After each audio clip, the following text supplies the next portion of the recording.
Hello everybody, today I am going to speak to you about industry practicing digital manufacturing. In this video, I will present about key performance indicators, about Microsoft Teams, about Skype, about Windchill, advantages of barcodes, uses of RFIDs and uses of PLCs and Wi-Fi's. Key performance indicators are also known as objectives.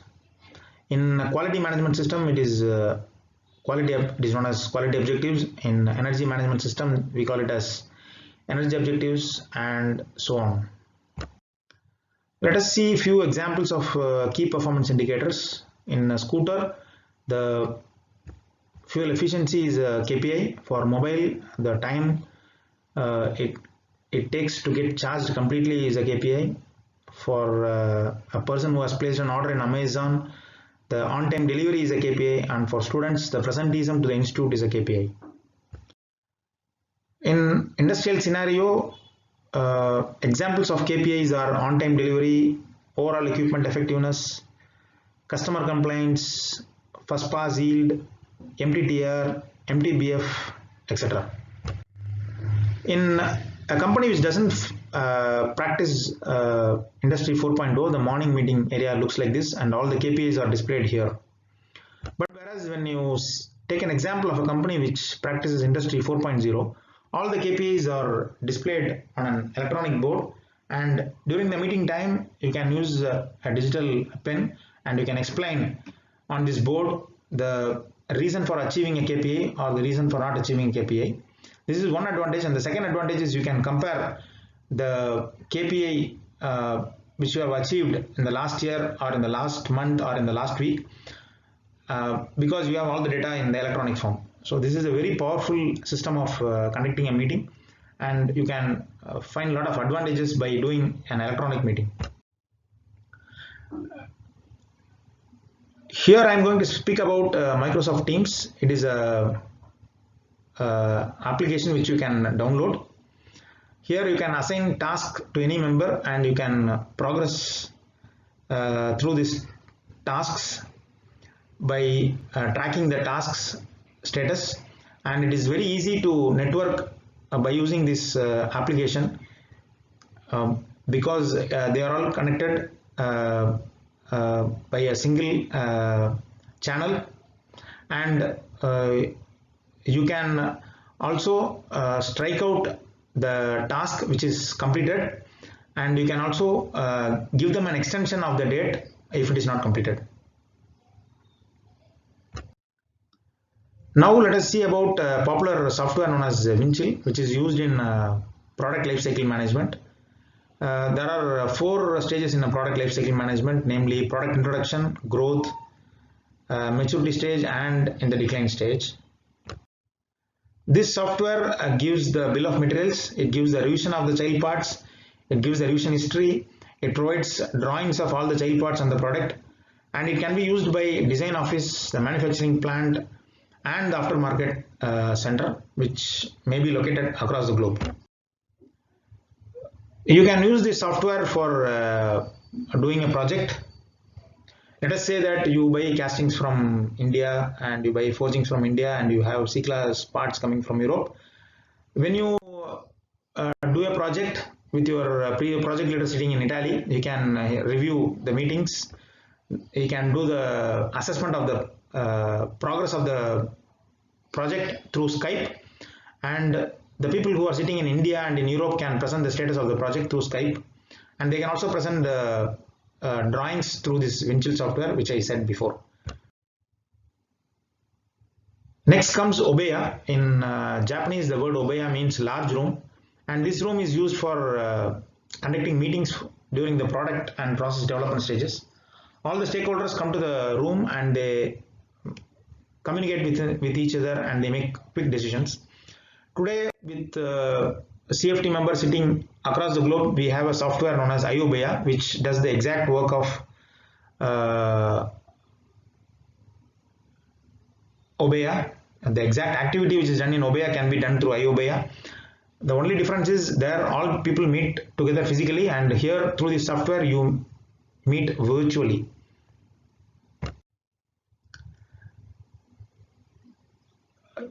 Let us see about RFID systems in this slide.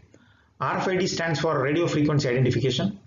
These RFID tags are mounted on the assembly pallets, and when the pallet moved from first station to second station and then to the third station, you have RFID tags which is attached to the pallet, and you may have RFID readers on the respective stations, and when the product goes to the station, the RFID reader automatically reads the tag and it processes the information present in the RFID tag. And it is also helpful to have an evidence that this system has passed through that station during the sequence of production.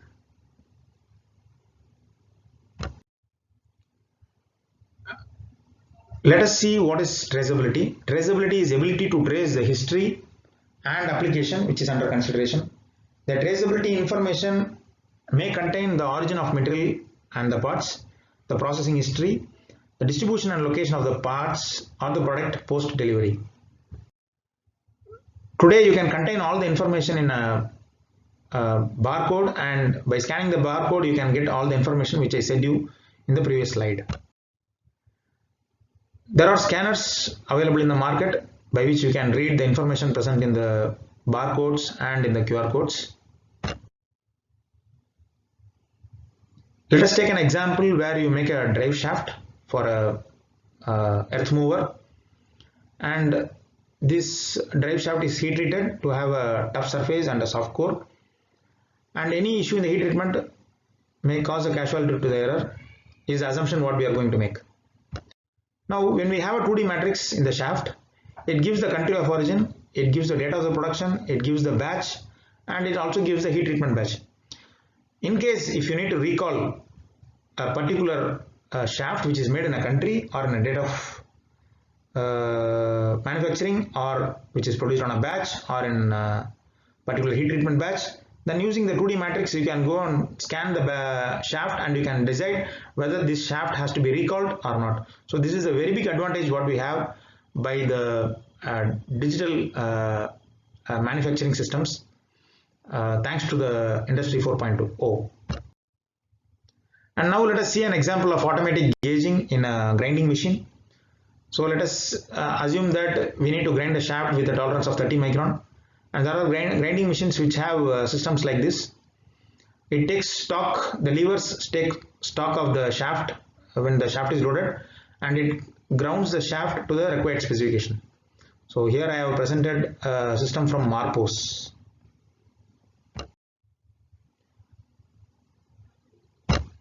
When you make a pump or a motor, in order to ensure that there is no leak in the system, leak test is done, and this leak test is done by passing air to the system. If you don't have bubbles, you accept the system, and if you have bubbles, you rework the system. And it may so happen that the operator may not check the pump or the motor in the leak station, and it may so happen that air did not pass through the system, and it may also so happen that operator has passed a defective system. In order to avoid this, we can integrate a digital flow meter with a PLC, and this PLC can be connected to a stopper. When the operator did not check, there will be no signal from the PLC to the stopper, and it will not allow the system to go to the next stage. If air did not pass, the digital flow meter will not create a signal, and the PLC will not pass a signal to the stopper, and hence the motor cannot be passed to the next station. If the system has failed, there will be excess leak, and the PLC will not generate the light signal, and the stopper will not move. So by these systems, we will not pass a defective product to the next stage. Similarly, let us assume an example where I need to tighten 8 bolts in a pump, and there may be a case where I may not tighten a single screw out of the 8 screws, and I may pass to the next stage. Again, I put a PLC here in the system, and I ensure that only if all the 8 screws are tightened, the stopper is released, otherwise the stopper is not released. Today the PLCs are replaced by Wi-Fi tags, and the Wi-Fi tags give signals to the software, and it releases the stopper when the required specification is achieved on the bolt and when all the screws are tightened. So there are many more technologies which are being practiced by companies which follow Industry 4.0, and these are all the few examples I have quoted in this video. Thank you very much for attention.